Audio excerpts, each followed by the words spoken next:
gens de l'ERM Lutte à la drogue qui sont ici ce matin suite à une enquête.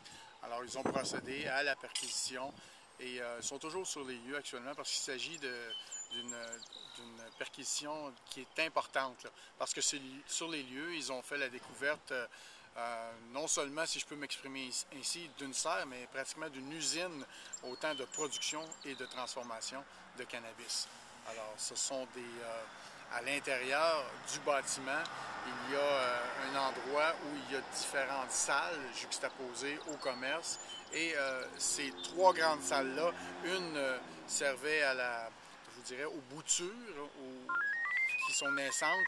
Par la suite, il y avait une autre étape pour la croissance et finalement, l'arrivée des cocottes de cannabis qui faisait en sorte que le produit était prêt à être transformé. Et dans une autre salle, il y avait justement de l'équipement qui servait à l'ensachage et la transformation. Il y a déjà des produits sur place qui sont prêts à être transformés. Alors, c'est quand même un endroit et une serre, une perquisition qui est importante.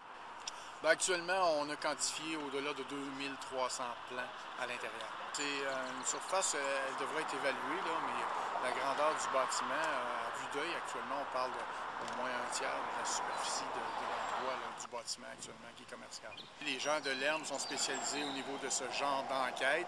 Alors, fort de toutes les informations qu'ils avaient en main, ils ont réussi à obtenir les mandats de perquisition nécessaires et c'est ce matin que ça se passait.